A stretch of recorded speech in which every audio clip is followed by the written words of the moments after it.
Bahagian yang kedua, betul.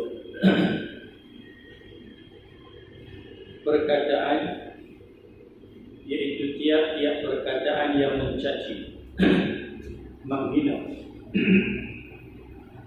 merendah-rendah, mengejek-ngejek, dan mempermain-mainkan nama Allah, sifat-sifatnya, malaikat-malaikatnya, rasul-rasulnya, kitab-kitabnya, ayat-ayatnya, dan hukum-hukum serta hukum yang diterangkan oleh Rasul. Ini perkara-perkara yang boleh menyebabkan murtad apabila mengejek atau menghina, merendah-rendah, mempermain-mainkan sifat-sifat Allah, nama-nama Allah, malaikat-malaikat Allah, Rasul, kitab-kitab, dan hukum-hukum Allah. Semua ini kalau dia buat, dia boleh menyebabkan menjadi murtad. Dan juga perkataan yang menolak, menafi dan mengingkari segala perkara yang sekata ahli ulama mengisbatkannya atau menafikannya, serta diketahui oleh orang ramai bahawa perkara itu dari agama. Misalnya seperti katanya mengenai mana-mana hukum Islam, hukum apa ini?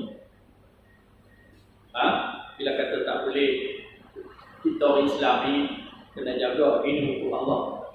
Lepas tu dia kata pula hukum apa ni? Dengan niat merendah-rendahkan ataupun mengejek-ngejekkan, maka yang ini boleh menyebabkan menjadi murtad. Kalau kata hukum apakah ini? Hukum ini sudah berlaku. Contoh perkataan yang boleh menjadi murtad ialah dia kata hukum ni hukum yang telah laku.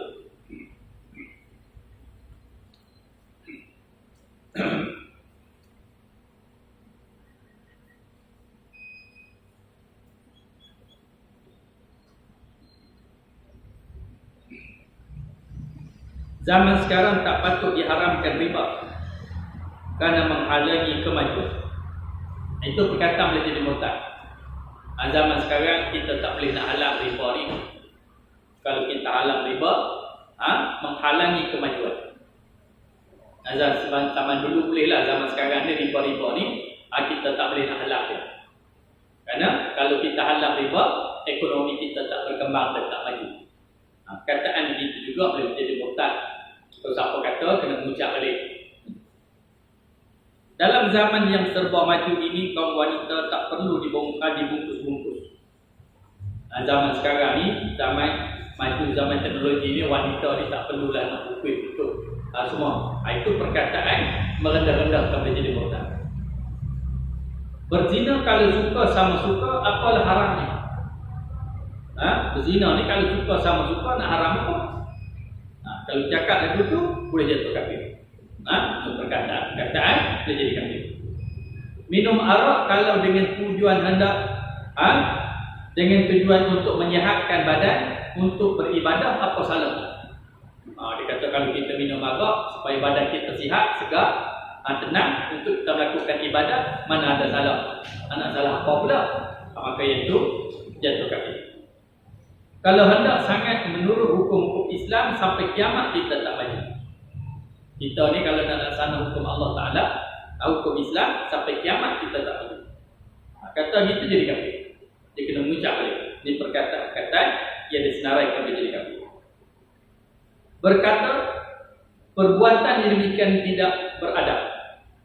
Apabila diceritakan bahawa Nabi Muhammad sallallahu alaihi wasallam sempat makan menjilat sisa makanan di jarinya. Kalau cerita kata Nabi sallallahu alaihi wasallam lepas makan Nabi jilat jari, saya kata buat lagu ni tak ada adab, buluk. Menghina Nabi, itu boleh jadi kafir. Berkata, aku tak mahu memotong kuku sekalipun sunat apabila dia beritahu bahawa memotong kuku itu adalah sunat. Kata keraklah kuku, bukan kuku sunat, tak lapar aku. Aku tak lapar, walaupun sunat tak mak. Itu pun boleh jadi kafir. Tak kerak kuku tak ada harap. Tapi kalau dia menghina hukum sunat tu, itu boleh menjadi kafir. Berkata si Anu dah mulai menyala semasa ia mendengar azan. Semasa ia mendengar azan, tengok suara tu menyala. Padahal suara azan. Boleh kata lagu tu boleh jadi kafir. Membaca ayat-ayat suci dan hadis-hadis Nabi dan nama-nama Tuhan dengan cara memperseda dan mempermain-mainkan. Baca ayat Quran ataupun hadis Nabi dengan mempermain dan mempersedakan. Itu pun menjadi kafir. Kata-kata mengkafirkan orang Islam padahal orang itu tidak diyakini ada padanya suatu sebab yang menjadikan kafir. Dia kata pada orang tu kafir. Sedangkan perbuatan tu tak dikafir, dia kata kafir. Hang dah kafir ni. Maka kafir itu kembali kepada dia. Tak boleh nak dikatakan orang kafir. Mengkafirkan orang Islam itu menjadi kafir. Ataupun tak mau mengkafirkan orang kafir menjadi kafir. Dia kata aku orang Hindu pun tak berani kata dia kafir, mana nak tahu kok dia tu Islam. Sedangkan betul-betul amalan Hindu. Ke orang Kristian tu kita tak boleh nak kata kafir kat mereka. Mana nak tahu kok dia tak kafir. Maknanya yang tu pun jatuh kafir. Kalau Hindu kafir-kafir lah. Buddha kafir-kafir lah. Kristian kafir lah. Yang Islam ni Islam je. Jadi bila dia tengok orang kafir, dia kata kafir. Sedangkan jelas kafir. Maka yang tu juga boleh menjadi kafir. Sebagaimana yang diterangkan oleh hadis Ibnu Umar yang diriwayatkan oleh Muslim. Kata-kata menggantungkan jadi kafir dengan suatu keadaan. Misalnya, seorang yang dituduh melakukan suatu perkara. Lalu ia berkata, kalau aku lakukan perkara itu, jadilah aku kafir. Sekiranya ia berdusta, yakni ia sebenarnya telah melakukan perkara dituduh kepadanya itu, maka jadilah ia kafir. Kecuali kata-kata itu dituturkan dengan tujuan hanya hendak melepaskan diri daripada tuduhan itu sahaja, bukan dengan tujuan redha menjadi kafir. Sesungguh pun demikian ia telah melakukan dosa besar dengan kata-kata tersebut. Dan sekiranya ia benar, yakni ia tidak melakukan perkara dituduh orang kepadanya, maka tidaklah ia jatuh kafir, tetapi ia berdusta. Ia berdosa kerana perkataan itu memberi erti ketiadaan tetap keazamannya berpegang teguh kepada agama Islam. Dia kata kalau aku buat begian, aku jatuh kafir. Aku jatuh kafir.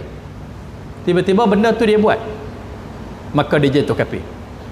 Kalau benda tu dia tak buat pun, dia berdosa besar. Contohnya kalau aku mencuri, aku kafir. Dia tak mencuri, berdosa besar. Kenapa? Kerana benda itu tak boleh nak bertaklid begitu, tak boleh. Maknanya Islam ni Islam lah. Tak boleh nak kaitkan dengan kafir. Kalau tak boleh. Jadi kalau aku mencuri, kalau aku yang ambil, aku jatuh kafir. Kalau dia ambil sungguh, sedangkan dia dusta, masa tu dia jadi kafir. Kalau dia tak ambil, dia kata kalau aku ambil aku jatuh kafir, maknanya dia berdosa besar kalau dia tak ambil. Jadi nak kaitkan dengan kafir begitu tak boleh. Itu. Seorang yang diingatkan supaya jangan ia berzina umpamanya, lalu ia berkata kalau aku berzina, kafirlah aku. Sekiranya kata-kata itu dituturkan dengan tujuan tidak redha mencemarkan dirinya dengan perbuatan zina, seperti tidak redha menjurumuskan dirinya menjadi kafir, maka tidaklah ia menjadi kafir, tetapi ia berdosa dengan menggunakan perkataan itu dengan alasan yang tersebut. Kata kalau aku berzina, aku jadi kafir. Kalau tujuan dia tu dia nak mengelakkan diri daripada zina, maka dia tak itu kafir lah. Gitu. Tapi walau bagaimanapun jangan guna perkataan gitu. Benda kafir-kafir ni bukan benda boleh nak taklid gitu, walaupun dengan tujuan nak selamat diri dia dengan zina. Tiba-tiba dia berzina betul, jatuh kafir. Kalau dia tak berzina pun, janganlah orang panggil dia menggunakan perkataan kafir. Kafir ni benda besar. Sebab tu kalau kadang orang Melayu kita ni mudah sangat kapiak. Gitu. Ni jadi kapiak dah ni. Padahal tak dikapiak pun benda yang dia buat tu. Maka orang yang kata tu menjadi kafir. Mengkafirkan orang mukmin, kafir tu balik pada dia. Nak bercakap, nak berlawak pun bab-bab lain lah. Sama juga yang ni berzina ni benda besar. Dia kata kalau aku berzina aku jatuh kafir. Jangan kaitkan dengan kafir-kafir begitu, jangan. Kalau hang berzina sungguh hang jadi kafir. Kalau hang tak berzina pun hang dosa besar. Kenapa? Kerana hang kaitkan dengan kafir. Jangan. Benda ni benda nak sebut pun tak mau. Jenis kafir-kafir ni kerana bila mati dalam kafir ni kekal dalam neraka. Kekal dalam neraka. Sebab tu kena jaga betul-betul. Kadang mudah sangat kafir. Itu. Baik. Dan sekiranya kata-kata itu dituturkan dengan tujuan redha menjadi kafir, kalau ia lakukan perbuatan zina, maka jadilah ia kafir dengan kata-kata tersebut. Baik, kalaulah dia kata tu dengan niat dia, aku tak mau berzina, tak jadi kafir lah. Tapi kalaulah dia kata tu redha, sekiranya dia berzina, dia redha dia jadi kafir betul. Dia kata begitu, kalau aku berzina, aku jadi kafir. Maksudnya kalaulah dia berzina betul, dia jadi kafir pun tak apa. Faham tak maksud dia begitu? Jadi dia jatuh kafir ketika itu walaupun dia tak berzina. Faham? Berzina ni dosa besar. Katakan orang tangkap dia berzina. Orang tangkap dia berzina. Pada tu dia berjanji dia tak berzina dah. Lepas tu dia kata kalau aku berzina jatuh kafir lah aku. Kalau aku berzina jatuh kafir lah aku. Dia kata tu tujuan apa? Dia kata tu tujuan untuk mengelakkan diri daripada berzina. Jadi tak itu kafir. Tapi dalam hati dia ingat kalau berzina, kalau terbezina juga lepas pada ni, orang panggil dia tetap Islam. Itu yang dia tak itu kafir tu. Tapi kalau dia kata kalau aku berzina juga aku jatuh kafir, kalau tak dia berzina dia redha dia jadi kafir. Faham tak? Maka dia tak berzina lagi. Walaupun dia tak berzina, maka dia jatuh kafir dah. Kenapa? Dia redha dengan jadi kafir lepas pada tu kalau dia berzina. Faham tak maksud ni? Maknanya jangan sebutlah kalimah tu. Maknanya dia tak boleh redha dengan kafir tu. Macam tadi curi kan, kalau aku mencuri jatuh kafir lah aku. Dia kena ingat dia kata tu kalimah tu untuk apa. Kalau dia kata kalimah tu tujuan dia tak mencuri selama-lamanya, maka yang tu tak jatuh kafir. Tapi kalau terambil juga, kalau terambil juga aku redha lah jadi kafir. Faham tak? Maka pada ketika itu dia jadi kafir. Bukan ketika dia mencuri tu, masa dia kata tu jadi kafir dah. Faham? Bukan masa dia curi tu, masa dia kata jadi kafir dah. Sebab dia redha dengan jadi kafir. Pada ni tak apalah aku jadi kafir pilah, itu tak boleh. Faham? Macam dia kata lah, aku ingat tahun depan nak jadi kafir. Tahun depan nak jadi kafir. Dia cadang tahun depan nak jadi kafir, bukan tahun depan lah tu jadi kafir dah. Faham? Nak try saat tahun depan nak jadi Kristian. Dia kata tahun depan bukanlah ni, tahun depan lah tu jadi kafir, tak tunggu tahun depan. Kerana dia kaitkan nak jadi tu. Benda-benda kafir-kafir ni jangan dia buat melawak main. Benda ni besar.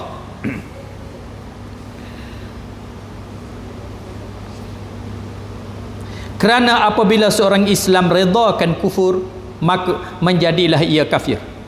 Wal iyazubillah.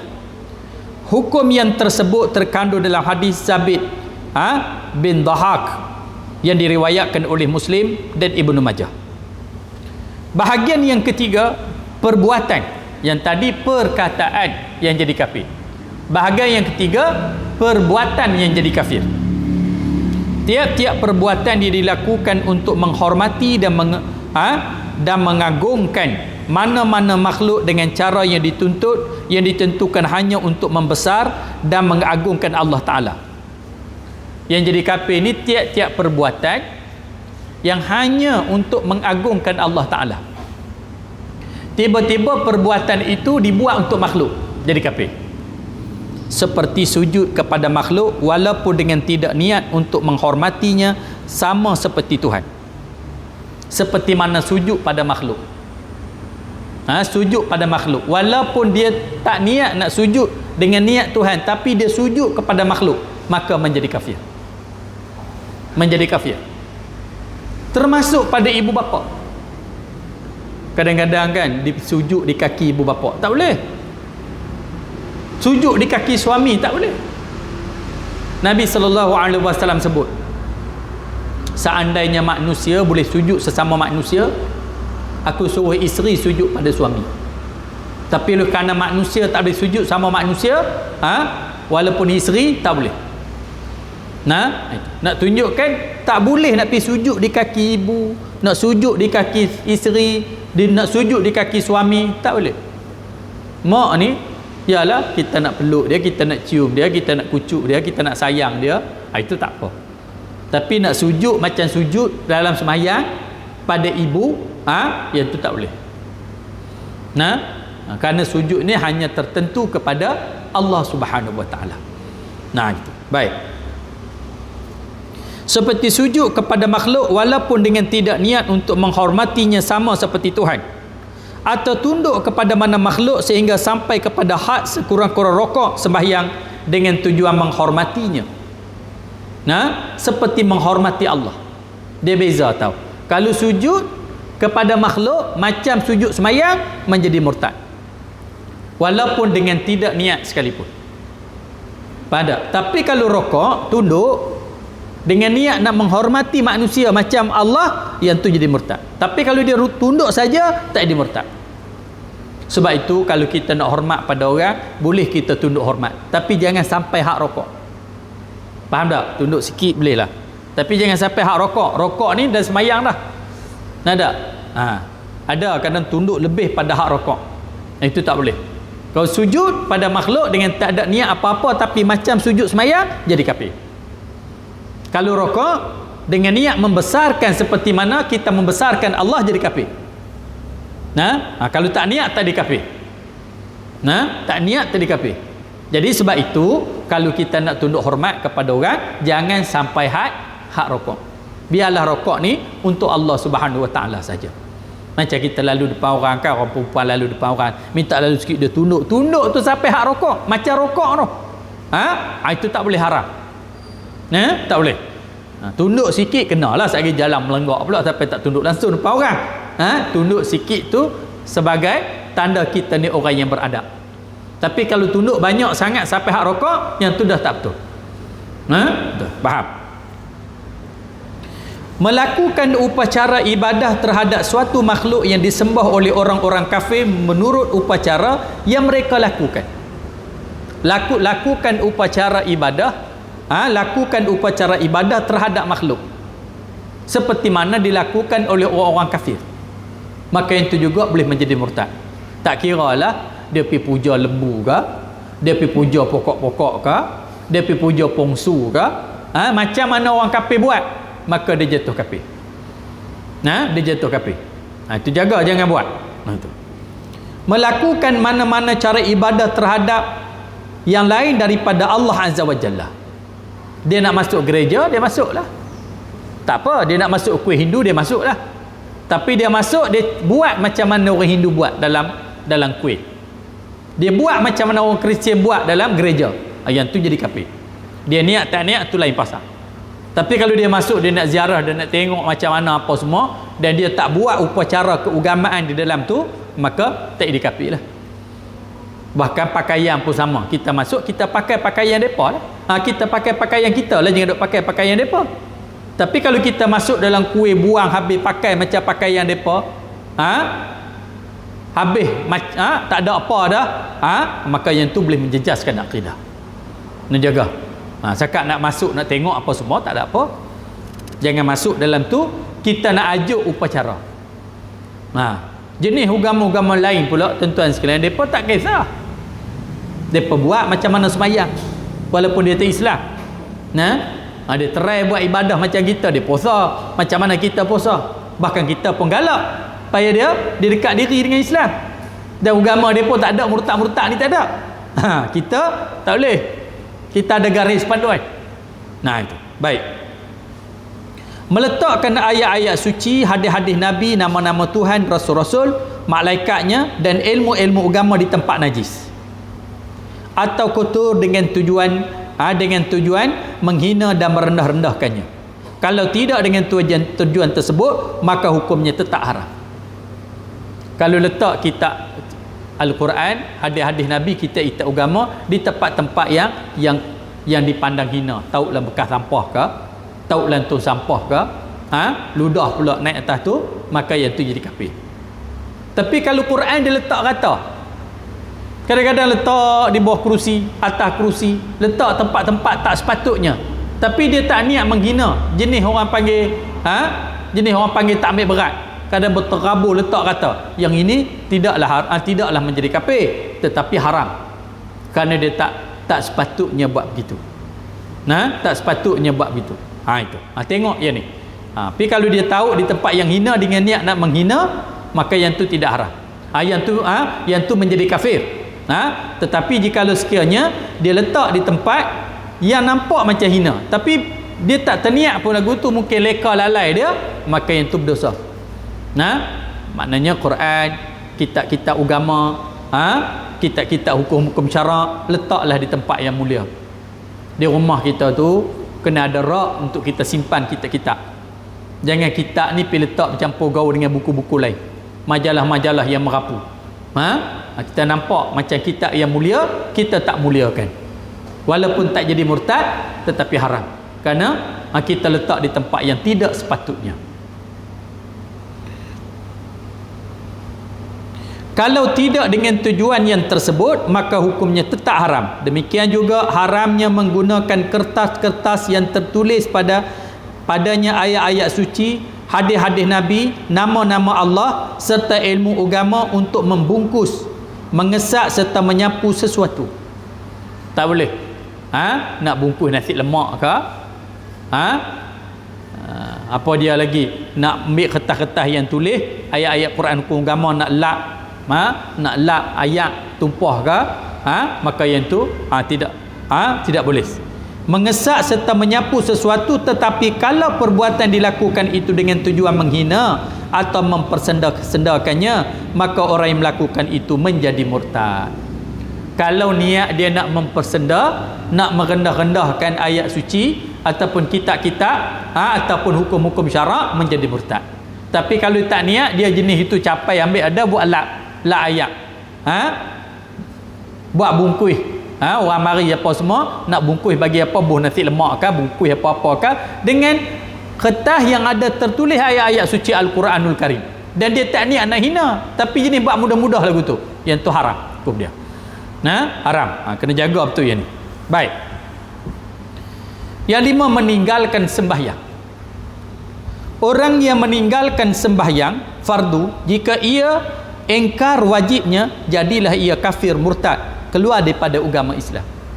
Tanya pasal apa tak sembahyang, dia kata mana ada sembahyang, mana sembahyang wajib, semua sembahyang tak wajib. Dia kata begitu, sama ada dia melawak ataupun dia tak melawak, maka yang tu jadi kafir. Itu kerana ia mengingkari satu perkara yang memang diketahui oleh orang ramai bahawa perkara itu adalah satu perkara yang wajib. Semua orang tahu kata sembahyang tu wajib, tiba-tiba dia ingkar wajibnya sembahyang, maka dia jadi kafir. Di atas tiap-tiap orang Islam selama akalnya sihat. Wajib di atas tiap-tiap orang Islam selama akalnya sihat. Kalau ditinggalkannya dengan sebab malas sahaja, padahal ia i'tiqadkan wajibnya, maka mengenai orang ini alim ulama berselisih kepada 3 pendapat.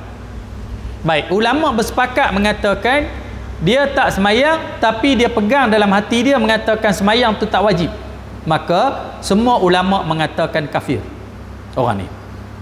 Baik, kalau dia tak semayang tapi dia tak nafi pun kata semayang tu wajib, dia tak semayang tapi dia tak nafilah hati dia kata semayang tu wajib, tetap kalau tanya dia semayang wajib ke tak? Wajib. Pasal apa hantar semayang? Tak jawab. Ada agak orang lagu tu, semayang wajib ke tak? Wajib. Pasal apa tak semayang? Tak jawab. Orang ni jadi apa? Itu Dia kata ada 3 pendapat ulama orang ni.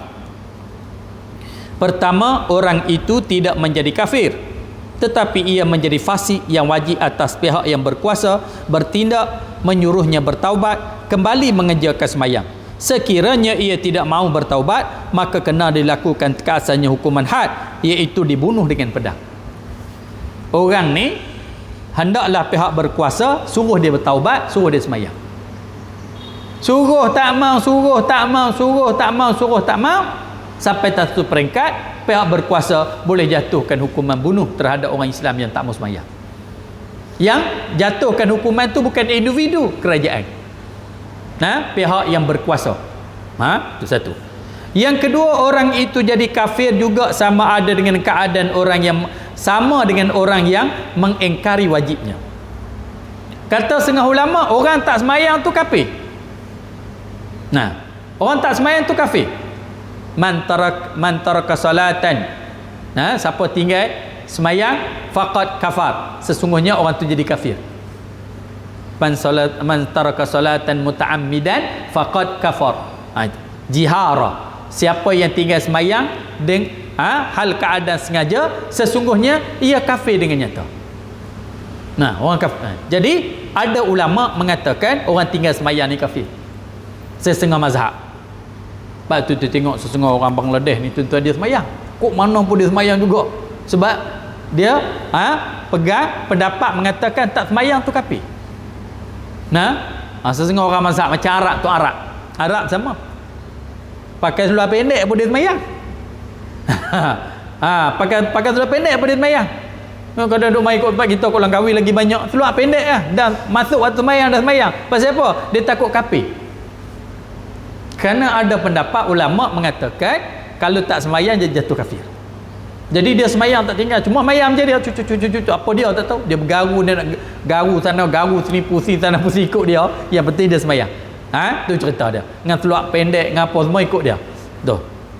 Kerana dia takut jadi kafir. Pertama, berdosa besar. Yang kedua, orang tinggal sembahyang ni ada pendapat ulama mengatakan jadi kafir. Yang ketiga, orang itu tidak menjadi kafir dan tidak pula dibunuh, tetapi ditakzir dengan dipenjara sehingga ia mengerjakan sembahyang. Pendapat ulama yang ketiga, orang yang tidak sembahyang ni tak dibunuh, dan tidak menjadi kafir. Sebab dalam hati dia iktikad kata sembahyang tu wajib, cuma dia aja tak buat. Cuma dia ni kena ditakzirkan. Ditakzir ni ikutlah oleh kerajaan, penjara dia sampai dia sembahyang. Semayang lepas semayang duduk orang ni, dia nak tegak nama mana sangat, akhirnya dia semayang. Ketiga-tiga pendapat tersebut serta alasan-alasannya diterangkan oleh Al-Imam Nawawi dalam Syarah Muslim mengenai hadis Jabir yang menyatakan keburukan orang yang meninggalkan semayang yang termaklum. Perkara-perkara yang telah diterangkan satu persatu di atas itu adalah sebahagian daripada misal-misal yang disebutkan oleh alim ulama bahawa orang yang melakukannya menjadi murtad. Mereka menetapkan hukum tersebut dengan berdasarkan ayat 40 surah Yusuf, ayat 65 surah Taubah, ayat 37 surah Fussilat dan ayat-ayat surah Al-Kafirun, serta hadis Muaz bin Jabal yang diriwayatkan oleh Ibnu Majah dan hadis Qais bin Sa'ad yang diriwayatkan oleh Abu Daud. Maksud kedua-dua hadis itu bahawa Rasulullah sallallahu alaihi wasallam melarang mereka sujud kepada baginda alaihi salam serta menerangkan bahawa tidak harus seorang sujud kepada yang lain daripada Allah. Bahkan ada orang mari nak sujud kepada baginda, Rasulullah larang. Rasulullah larang. Mari-mari sahabat ni nak sujud pada Rasulullah larang. Lalu Rasulullah sallallahu alaihi wasallam sebut kita hanya boleh sujud kepada Allah Subhanahu wa taala, yang lain tak boleh. Kadang-kadang dulu adalah bila anak dia buat dosa, adalah tukang terang apa semua, jadi dia kata baliklah sujudlah di kaki ibu bapa kamu. Tak boleh, tak betul. Tak boleh. Sujud hanya pada Allah saja. Nak cium tangan ke, nak peluk ke, nak kucuk dahi ke sebagai kita sayang pada ibu bapa, itu tak ada masalah. Tapi kalau nak kucuk, nak sujud macam sujud semayang, tak boleh sesama manusia. Itu. Baik. Dengan keterangan yang tersebut hendaklah diingat bahawa seorang yang cintakan keselamatan dan kebahagiaan diri dan agamanya, jangan sekali-kali mendekati apa dilakukannya. Sebarang perkara yang hukumnya berkisar di antara jadi murtad dan berdosa besar. Jagalah benda-benda yang boleh jadi murtad, sama ada i'tiqad dalam hati ataupun perkataan yang keluar daripada lidah kita, ataupun perbuatan yang menyebabkan boleh menjadi yang boleh menjadi murtad ataupun berdosa besar. Kena jaga.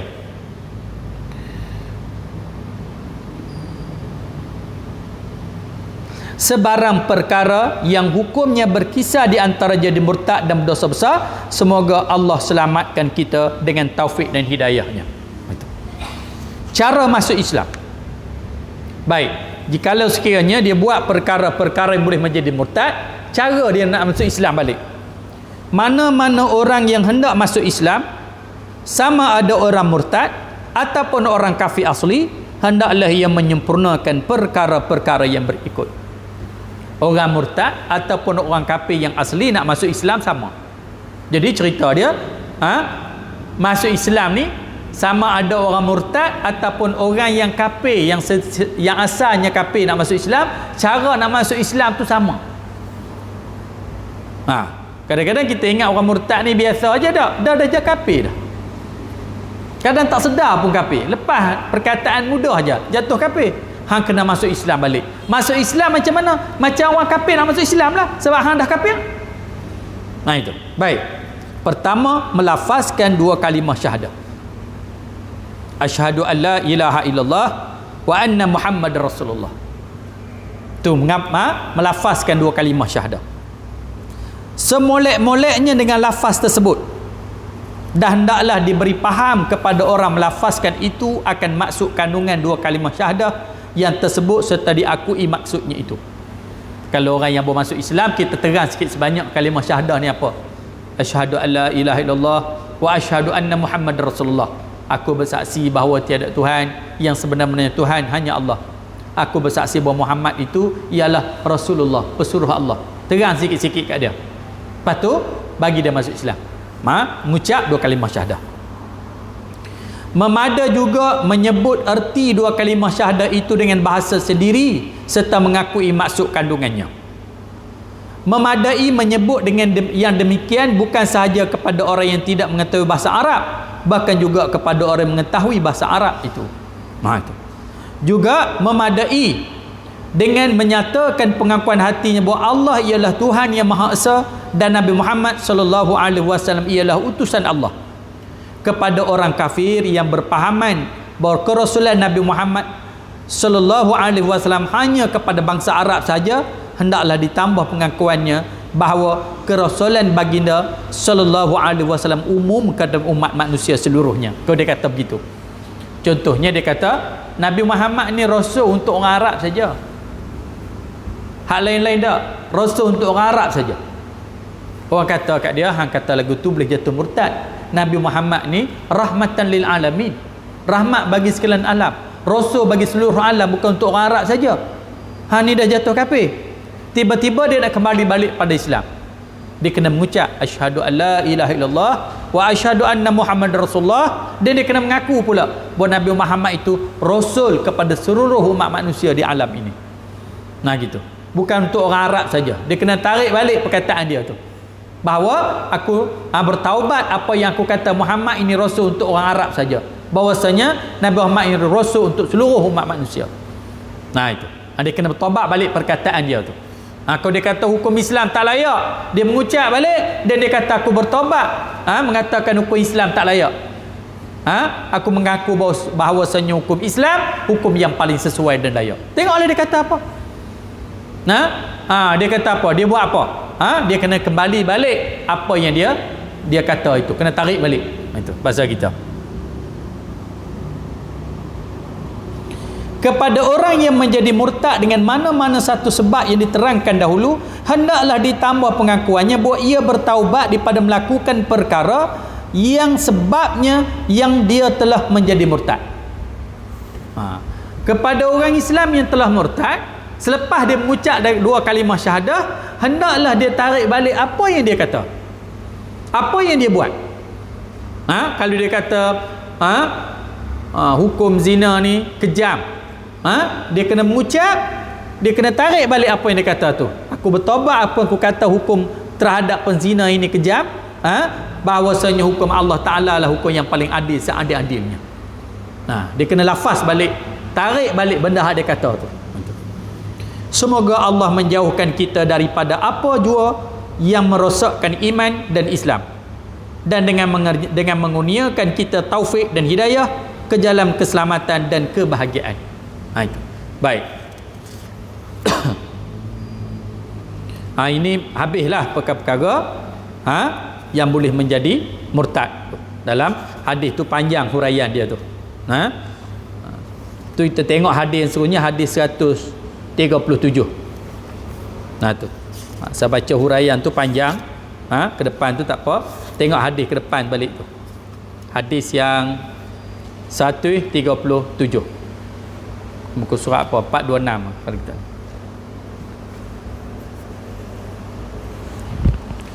An Abi Sa'id Al-Khudri radhiyallahu anhu anna Nabi sallallahu alaihi wasallam qala inna ad-dunya hulwatun hadiratun wa inna Allaha mustakhlifukum fiha fayanzuru kaifa ta'malun fattaqud dunya wattaqun nisa fa inna awwala fitnata bani Israel kanat fin nisa. Dari Abu Sa'id Al-Khudri radhiyallahu anhu bahawa Nabi sallallahu alaihi wasallam bersabda, sesungguhnya dunia ini manis dan indah. Dunia ni manis dan indah, kata Nabi. Sedap dunia ni, indah dunia ni. Dan sesungguhnya Allah menjadikan kamu wakil menguruskan apa yang ada padanya. Allah jadikan kita untuk kita menguruskan apa yang ada di dunia ni. Uruslah harta benda kita, urus ternakan kita, perniagaan kita, tanah kita, kita urus apa yang ada di dunia. Dunia ni apa yang ada ni kita mengurus. Jangan kita pula jadi hamba dunia. Kita mengurus apa yang ada di atas dunia ni. Dan sememangnya Allah Ta'ala buat untuk kita mengurus gunung yang tinggi, manusia yang urus. Allah bagi manusia yang urus binatang-binatang yang besar, kerbau, gajah, ikan-ikan yang besar, manusia yang mengurus. Uruslah, nak ambil, nak menega, nak jual, nak sembelih, nak makan daging, nak buat apa, urus. Allah bagi kita urus. Maka jangan dengan itu ia sentiasa memerhati bagaimana cara kamu menjalankan urusan itu. Jangan lupa, Allah sentiasa memerhati kita menguruskan urusan dunia ini. Kadang-kadang pulun cari urus dunia ni sampai tak ada semayang. Pulun cari urus dunia ni sampai tak ada mengaji, tak ada baca Quran. Masa mengaji tak dan, masa semayang tak dan, masa baca Quran tak dan. Kenapa? Habis masa untuk mengurus dunia. Ini bukan tak boleh urus dunia dah, tapi kalau 24 jam dunia, masalah. Dalam kepala tu sampai tak ingat Allah. Dalam kepala tu sampai tak takut mati. Kenapa? Ketaklah dunia ni fikir pasal dunia. Penuhlah dunia, dalam kepala fikir celek-celek mata tu, macam mana nak dapat duit. Sampai ke tengah malam. Kadang tengah malam pun tak lena lagi, duduk berjalan lagi kepala. Macam mana nak cari? Urus dunia sampai teratur. Esok bangun pagi-pagi, masuk bilik ayat, jalan dah otak pasal dunia. Sedangkan Allah jadikan dunia ini untuk kita mengurus. Di samping kita beribadah kepada Allah, kita ingat syukur nikmat yang Allah Ta'ala bagi. Tapi sampai manusia terbalik dah, urus dunia sampai lupa akhirat. Urus dunia sampai lupa akhirat. Masa yang begitu banyak daripada muda sampai tua semua untuk dunia. Baca Quran 5 minit pun tak ada. Nak pergi mengaji kitab-kitab, maghrib sampai isya pun tak ada. Maghrib sampai isya pun tak ada. Nak mengaji kitab. Tu cerita. Jadi rugilah. Hidup kita ni rugi. Jadi jagalah dunia ni, bagi masa.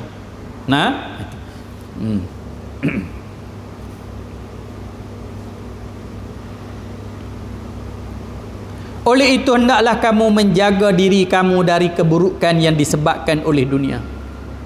Jagalah diri kamu daripada keburukan, daripada keburukan disebabkan oleh dunia. Jaga diri kamu daripada keburukan yang disebabkan oleh dunia. Jaga. Diri kamu menjadi buruk dengan sebab dunia. Bukan suruh tinggal dunia dah, kita urus dunia dengan baik. Ni masa untuk kita cari dunia, ni masa untuk kita beribadah, ni masa kita dengan Allah Ta'ala, ni masa kita berzikir. Jangan sampai pagi, petang, siang, malam dunia saja. Jangan. Itu. Dan khasnya oleh perempuan. Kata Nabi, khasnya kena ingat perempuan. Apa perempuan? Wanita. Yang menyebabkan manusia boleh rosak dengan sebab wanita. Tuan-tuan, kadang-kadang kita tengok tua-tua jadi sengsara dengan sebab apa? Dengan sebab wanita. Dia muda, dia duit banyak, dia tenaga banyak, tukar pasangan sana, pasangan sini. Kahwin ni kahwin lah 1, 2, 3, 4. Kok berasa dia nak kahwin, dia ada duit banyak. Adik tak kira dah. Tak kira adik tak adik dah, kira pakai hentam ikut dan gitu je. Kahwin tu pasal nafsu. Dia tahu juga hukum. Kalau hak jahat terus dia berzina. Dia takut dia berzina, dia kahwin. Kahwin. Tak pun cerai, tinggal berterabur pula. Lepas tu menikah pula. Cerai, tinggal berterabur pula. Selerak tarak habis. Akhirnya, bila sampai saat dia, orang tua-tua patutnya persiapan untuk mati, tenang, buat ibadat dengan lapang, dengan apa semua, dia berserabut. Orang lain duduk dengan bini elok, pergi mengaji, buat kerja ibadat elok, dia bini tua sakit hati. Masa hang muda-muda dulu, masa dulu hang biarkan aku, tak peduli. Oleh kerana dia tua dah, bini hak muda tu muda sangat lagi, terkelapak dah tua. Tua. Jadi merana itu. Mana tak tahu hala gitu semua. Itu jangan panggil wanita ni fitnah dunia. Fitnah dunia. Kalau nak ikut nafsu, Allah bukan kata 4, 10 tak cukup. Nafsu ni tak pernah kenyang. Tapi hidup di dunia ni, tugas kita lawan nafsu. Fa amma man khafa maqama rabbih wa nahan nafsi 'anil hawa. Siapa takut makan ketuhanannya, tahan hawa nafsu. Nak kawan, nak berkahwin, nak apa, bukan dengan nafsu. Dengan akal. Dengan akal. Sebab tu nafsu ni, sebab tu Allah sebut wala taqrabuz zina. Jangan hampiri zina. Dia kata bukan berzina, jangan hampiri zina. Sebab hampir zina duduk dekat-dekat, pegang tangan. Jadi bila dah nafsu dia meluak-luak, akal dia hilang dah. Bila akal dia hilang, dia tak reti nak fikir dah. Maka dia kira nak ikut nafsu saya masa tu. Bila habis hak nafsu nak tu, masa tu baru nafsu hilang balik, mari akal. Akal mari masa tu apa dia? Menyesal. Rasa tersilap. Rasa malu, rasa terhina. Masa dia nak buat tu, oleh kerana nafsu dia mendadak, dia tak ada fikir dah, dia ni tua dah ke, anak-anak pun dah besar dah ke, cucu cicit dah ada dah. Aku ni umur dah banyak dah, kawan-kawan mati. Masa tu tak boleh fikir dah. Sebab apa? Sebab nafsu dia memuncak. Sebab tu Islam sebut wala taqrabuz zina. Jangan hampiri zina. Sebab bila nafsu menguasai, akal tak boleh nak lawan dah. Tapi bila kita duduk dalam keadaan nafsu kita ni boleh kawal, akal boleh fikir. Aku ni dah tua. Nafsu ada. Macam duduk sekarang, nafsu ada. Tapi nafsu mengatasi akal, mengatasi nafsu. Jadi dia boleh fikirlah, aku ni dah tua dah, kawan-kawan pun mati banyak dah. Itu. Hak kata lagu tu bukan tak ada nafsu, ada. Tetapi nafsu dia kawal. Kawal dia macam mana? Jangan hampiri zina. Hampir zina ni apa dia saja? Pegang, tengok, duduk dekat-dekat, macam-macam lah. Berdua-duaan di tempat yang sunyi. Ini bukan zina lagi, tapi hampir zina. Bila hampir zina, nafsu dah naik, maka dia akan zina lah. Itu cerita dia. Maka jagalah akhir zaman wanita. Wanita. Tu cerita dia. Sebab orang perempuan ni tahu dia setia. Setia. Lepas tu tengok kan, kadang suami sakit, duduk di hospital sebulan. Sebulan duduk hospital. Dia pun duduk hospital sebulan ke? Tunggu. Tu Allah buat orang perempuan ni. Dia ada lemah dia, orang perempuan ni ada hebat dia, ada kekuatan dia. Duk tunggu situ. Duk tak katil, duk tak kerusi itu tunggu. Tanya tak balik ke sebulan dah tak balik. Perempuan. Tapi orang lelaki-lelaki dia tak boleh buat macam orang perempuan buat tu. Kalau bini dia sakit, dia tak boleh duduk sebulan tu. Dia beri tengok waktu melawat tanya makan dah. Guna hari ni. Duk tengok pegang-pegang nyah balik. Dia main pula. Dia tak boleh nak tunggu macam orang perempuan tak boleh. Nah tu. Ada lah kot tapi 1001 payah dah lelaki nak tunggu duduk pas sebulan hospital 2 bulan duduk hospital kau duduk tunggu ni lelaki payah. Tak ada. Tapi orang perempuan Allah bagi sikap baik dia tua baik dia muda apa semua duduk. Tunggu kadang balik basuh baju pun tak duk tonyoh dalam bilik ayak tu lah. Tunggu padahal kalau tak tunggu pun tak apa misi belambak ada. Tak ada. Misi dia ada duk belambak kencing berak semua misi urus semua dia balik di rumah tak apa dak dia nak tunggu. Ni Allah Taala cipta dia. Tapi kalau duk buat naya kat depa ada buat zalim kat depa apa semua itu. Tu jangan. Tu cerita dia. Jaga khasnya perempuan kata Nabi. Perempuan ni dah buat fitnah besar. Tu cerita dia. Sebab tu kita kena menjaga. Kerana sesungguhnya fitnah yang mula-mula menimpa kaum Bani Israel adalah berpunca daripada orang-orang perempuan. Sebab tu kita tengok tak orang-orang barat lah, Yahudi lah, dia tahu benda ni. Sebab tu dia nak jatuhkan negara-negara khasnya negara Arab ni, dia hantar wanita-wanita cantik pergi goda raja-raja Arab, pemimpin Arab ni.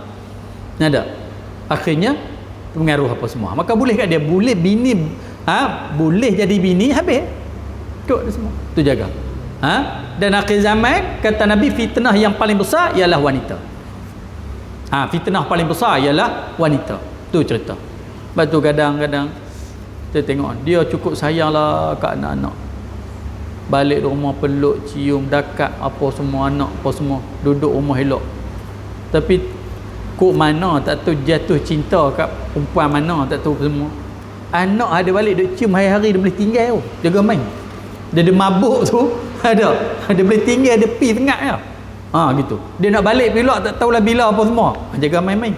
Orang perempuan ni dia daya penarik dia tu kuat. Sayang betul-betul.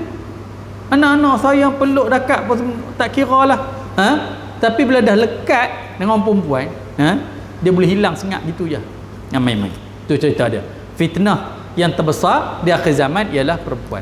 Tapi kalau kena cara dia macam kata tadilah, nak kahwin satu ke kahwin dua ke, bukan kata kita kahwin pada tu asal ke kahwin ke halal dak, dia banyak lagi cara. Kadang-kadang orang mampu segi keuangan, mampu ni bukan keuangan saja, setengah orang masa dia tak mampu, dia duit banyak boleh nak bagi nafkah apa semua boleh, zahir batin boleh apa semua, tapi nak menguruskan masa dia tak mampu. Dia suka dia nak pipi dia nak balik-balik. Bila dah ada 2-3 tak boleh, dia kena bahagi menurut hukum syarak. Nak lajak sana sehari kena ganti balik sana sehari. Setengah orang yang tu susah, masa tu susah dia nak jaga. Dia nak jaga kawan masa tu susah. Gitu. Saya pun gitulah, bab masa ni Allah susah lah. Ada kita rasa nak pipi lah. Rasa nak duduk-duduk lah apa semua. Jadi bila kita dah 2, 3, 4 kan, masa tu kena jaga. Keadilan masa tu kena jaga. Tu cerita dia. Jenis kita pula hak tak jenis. Saya ingat kalau jenis orang hak tak boleh nak jaga masa, jaga waktu ni, dia tak boleh nak kahwin banyak. Nada. Tak boleh sebab jenis dia jenis tak jaga waktu. Ni tak jaga masa. Apa semua. Tak boleh. Tu cerita dia. Baik. Hadis ini mengandungi daya penarik dunia dan tujuannya. Dan cara menghadapi dan penarik dunia. Dunia dan daya penarik tak dapat dinafikan bahawa dunia ini mempunyai daya penarik yang kuat. Kerana Tuhan telah menjadikannya berkeadaan demikian ialah untuk menguji manusia siapa yang lebih menguasai hawa nafsu dan dapat menggunakan dunia ini menurut yang diredai Allah setelah dia diberi kuasa menguruskan mana-mana yang ada padanya. Allah bagi sikit je dunia ni.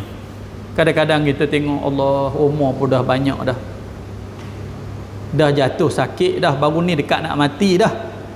Orang ingat pun pakai pi gitu lega balik. lega balik. Koklah lega balik tu nak slow sikit kat dunia. Dak, dia pulun lagi sakan. Duk heret kaki pun pulun. Tapi juga masjid. Tapi juga mengaji. Tak juga nak pulun menjaga semai jemaah ke dak. Walaupun dah bagi wani jatuh pi dah, orang dah kata orang ni pakai pi lah. Celek-celek mata dia pulun tu lah. Kedekuk ya Rabbi. Koklah nak derma, nak wakah, nak sikit tobat. Tu main dengan dunia. Duk sayang situlah. Dengan dunia ni sayang sungguh. Tu cerita dia. Bab tu kalau fikir sangat dunia jadi gitu, akhirnya mati. Harta benda banyak, mati, tak ada apa kebajikan dengan harta benda yang ada pada dia. Rugi. Ingat kadang sampai Allah bagi warning kat dia dah. Cakap terjatuh dah baru ni. Orang pun ingat macam tak pakai pi dengan ayat tu je. Bagi peluang lagi kat dia. Ada masa yang sikit ni, kok dia nak mendekatkan diri dengan Allah Ta'ala. Tak. Bukan saya sebut je ni tuan-tuan, suruh kita tinggal. Hak menega, berhenti menega. Hak buat projek, berhenti buat projek. Tak, teruskan. Tapi jangan sampai tak ada masa dengan Allah. Seluruh kehidupan kita untuk dunia kita. Yang tu yang salah. Tu yang salah. Bagilah masa elok-elok. Sahabat-sahabat dulu menega, kaya-kaya. Abdul Rahman bin Auf kaya. Osman bin Affan kaya, Sayyidina Umar kaya, Sayyidina Abu Bakar kaya belaka. Sahabat-sahabat yang 10, kalau kita baca sejarah 10 sahabat yang dijamin syurga tu, kebanyaknya kaya. Sehingga bila nak perang, dia bagi unta sampai beribu ekor. Bayangkan unta beribu ekor. Bawa barang dagangan, bawa barang-barang peralatan untuk tentera perang. Bagi beratus-ratus kuda. Kalau nilai sekarang, sekali derma berjuta. Nak cerita kata para sahabat dulu ramai yang jutawan. Yang ternak beribu-ribu ekor kambing. Yang ada ladang-ladang kurma yang luas. Sehingga mereka terpaksa berhijrah di pinggir Madinah. Tak duduk di Madinah kerana ternakan mereka terlampau banyak. Ladang mereka terlampau besar. Sahabat-sahabat dulu. Tapi mereka sahabat yang dijamin syurga. Sampailah di masjid waktu semayang. Adalah masa mereka berqiyamul lail. Adalah masa mereka baca Quran. Ni dak, kita taklah kaya macam sahabat dulu. Pun tak ada nak mengaji, tak ada nak baca Quran, tak ada nak zikir, tak ada nak buat ibadat apa semua. Mati macam mana? Ini orang panggil dunia penarik. Macam kita lah ni kan. Dulu sibuk tak kira lah. Dengan pelancong mari melimpah wah apa semua. Lah Allah sekat.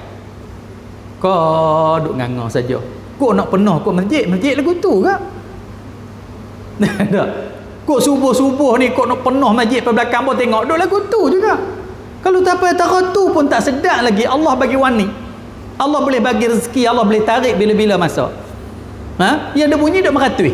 Bilalah nak habis Covid ni. Bilalah nak tak larat dah nak tanggung. Kedai pun banyak tutup dah. Pekerja pun banyak buang dah. Pelancong pun tak mai. Kereta sewa pun tak laku. Bas sewa pun tak laku. Bilik pun tutup. Apa semua tutup pun semua. Restoran pun tak ada apa semua. Kok lah nak sedar diri masa kalau dulu tak ada nak pergi masjid, tak ada nak pergi surau, tak ada nak mengaji, tak ada nak baca Quran, tak ada nak apa semua. Tak juga. Hak duk pergi masjid orang tu. Hak tapi juga dia nak tunggu bala menatang apa turun pun nak sedar tak tahu. Tu mula. Apa lagi Allah bagi sikit saja, bagi bertenang sejak. Hak driver taksi pun tak kaluk sangat. Hak buka hotel pun tak kaluk sangat. Hak tewa kereta pun tak kaluk sangat. Semua tak kaluk. Hak bawa bot pun tak kaluk sangat. Tak kaluk belakang, semua tak kaluk. Kaluk apa duk nganga saja gitu ya. Masa ni hak tak reti baca Quran, pulung mengaji Quran bagi reti. Pulung Quran bagi reti apa semua. Saya ada nampak berubah tak? Tak tahu. Nak tunggu bala apa lagi tak tahu. Tu cerita. Yang bunyi duk sema kedai kopi gang. Duk merulai tak rak dah, tak larak. Nak tunggu apa lagi? Nak mampu kelita tu.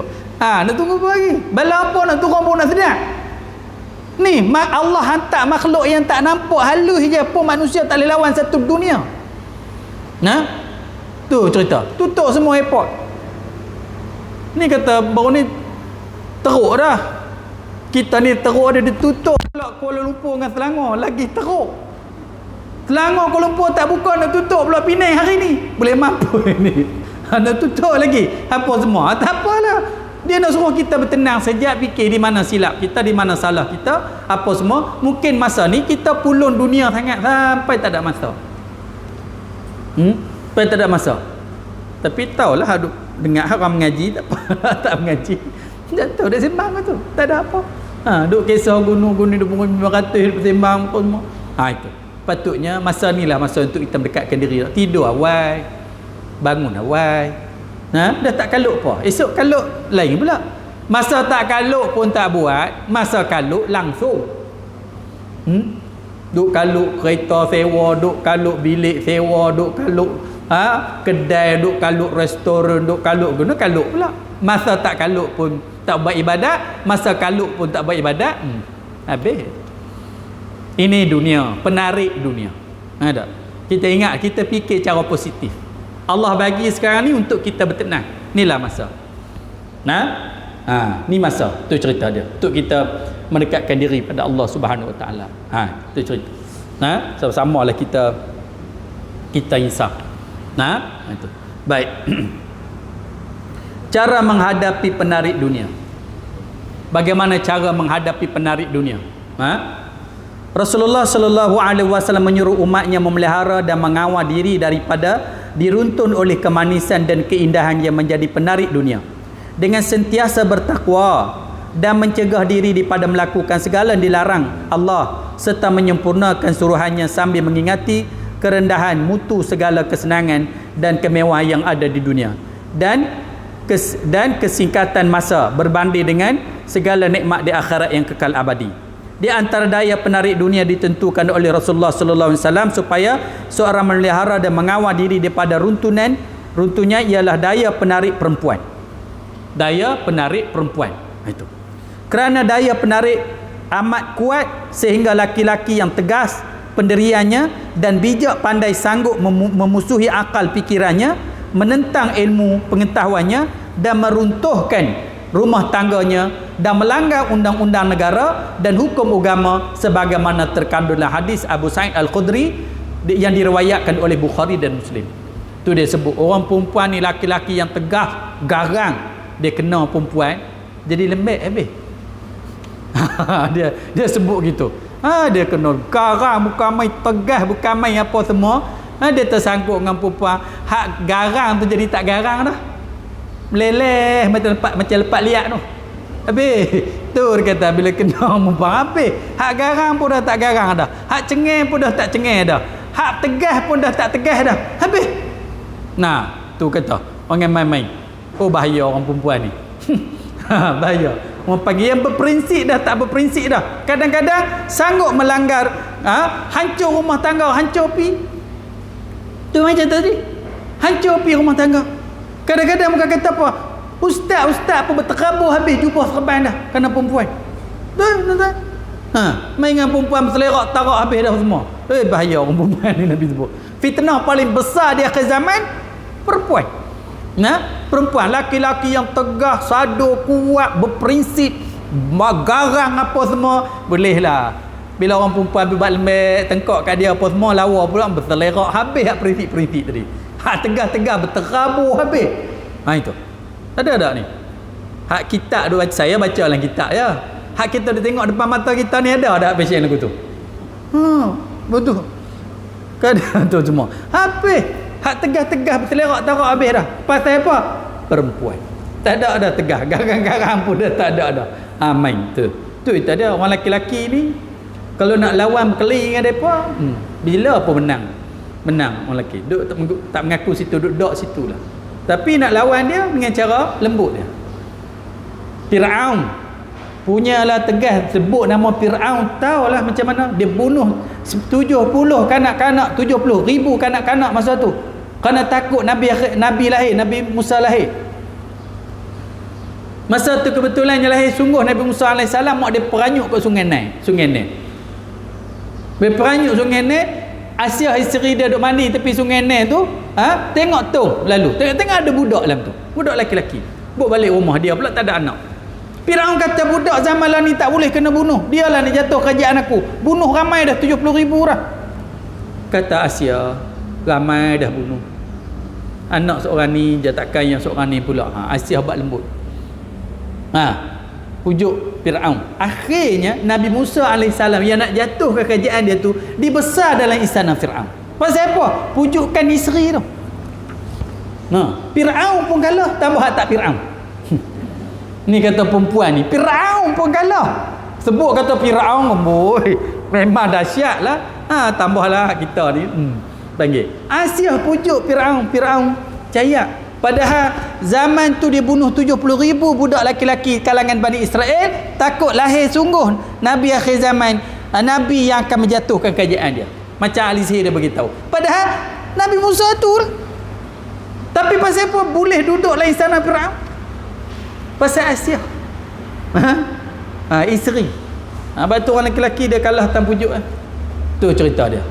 Nak main kasar dengan dia, panggil. Tanya bila pun dok situlah. Hang kata dok buat pun dok. Tu cerita dia. Tu. Macam dulu seorang. Zaman dulu ada hamba. Zaman dulu boleh beli hamba. Dalam hukum fiqh beli hamba ni boleh tidur, boleh apa semua. Laki seorang sahabat dia pergi ke pasar, tengok ada orang jual hamba lawa perempuan. Hamba perempuan. Dia beli buat balik rumah dia. Dalam hukum fiqh dia boleh hamba, dia boleh tidur sekali subuh tak ada apa dalam hukum fiqh. Lah ni tak ada dah hamba. Tapi bini dia cengeng. Mengamuk apa semua.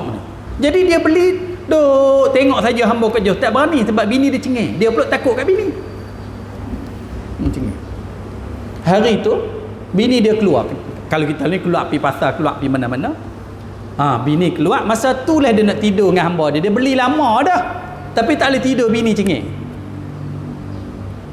Kebetulan pula dia masuk tidur dengan bini dia.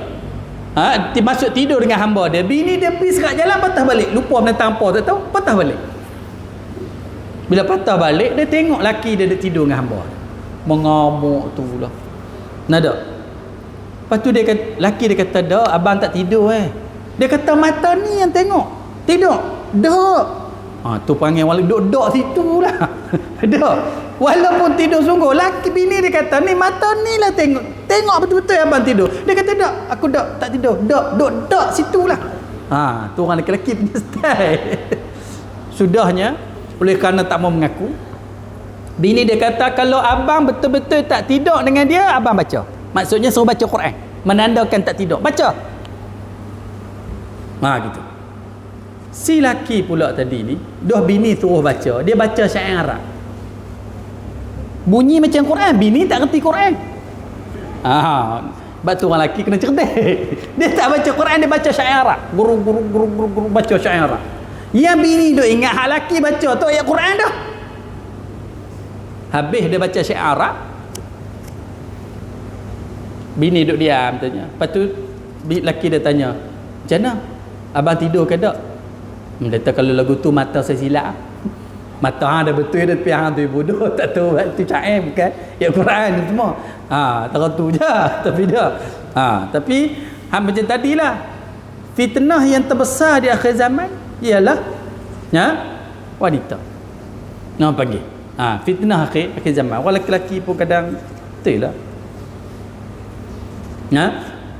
Pujukan. Sebab tu dalam hukum fiqh kita boleh bermuamalah.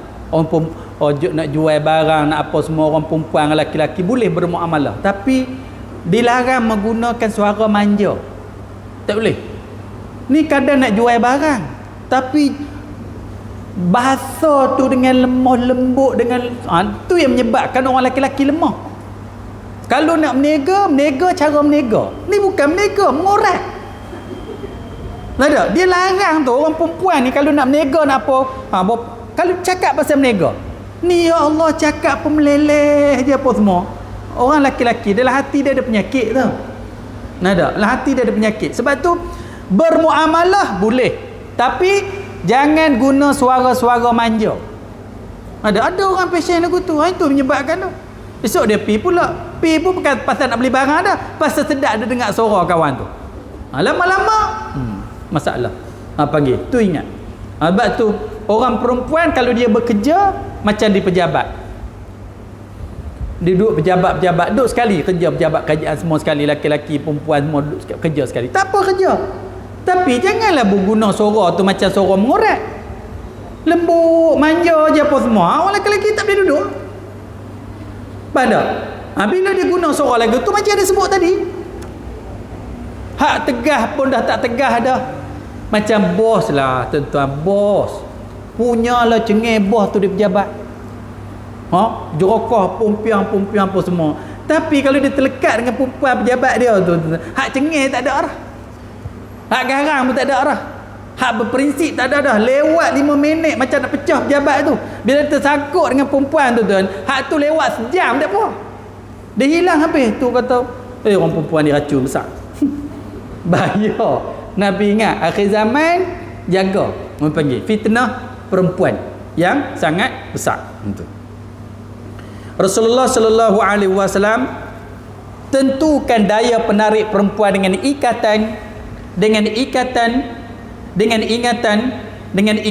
sallallahu alaihi wasallam yang demikian kerana jenis perempuan selain daripada kurang akal fikirannya dan agamanya, sebagaimana diterangkan juga dalam hadis Abu Sa'id yang tersebut menjadi alat pemancing syaitan, sebagaimana dinyatakan pada hadis Huzaifah radhiyallahu anhu yang diriwayatkan oleh Zain. Bahkan Rasulullah sallallahu alaihi wasallam telah pun menyatakan bahawa di antara daya penarik dunia yang besar sekali bahayanya kepada jenis laki-laki ialah daya penarik jenis perempuan, kerana lazimnya mereka mendorong laki-laki dengan tutur kata yang manis, gerak-geri yang menarik, pakaian yang memberahikan, melakukan maksiat, melalaikan daripada menjalankan tanggungjawab. Mengenai ini Ibnu Abbas radhiyallahu anhu pernah berkata, maksudnya kebaikan laki-laki daripada umat-umat yang telah lalu menjadi kafir. Kebanyakan laki-laki daripada umat-umat yang telah terdahulu menjadi kafir adalah berpunca dari perempuan. Dan masa yang akan datang pun ada juga orang-orang laki-laki berlaku kufur disebabkan angkara perempuan. Gitu. Kalau perempuan tu jahat, siapa menyebabkan boleh menjadi kufur? Berhubung dengan kenyataan Rasulullah sallallahu alaihi wasallam tentang besarnya bahaya dan daya penarik perempuan terhadap laki-laki ialah hadis berikut. Jadi panjang tu, an Usamah bin Zaid. Wallahu subhanahu wa ta'ala a'lam. Bismillahirrahmanirrahim. Sayyidina Muhammad Allahumma inna nas'aluka uluman nafi'ah wa arzaqan wasi'ah amalan salihah sa'adatan daran husnul khawatim anta khairu rizqin. Rabbana atina fid dunya hasanah fil akhirati hasanah wa qina adzaban nar. Sallallahu ala sayyidina Muhammad wa ala alihi washabbihi ajma'in. Alhamdulillahi rabbil alamin.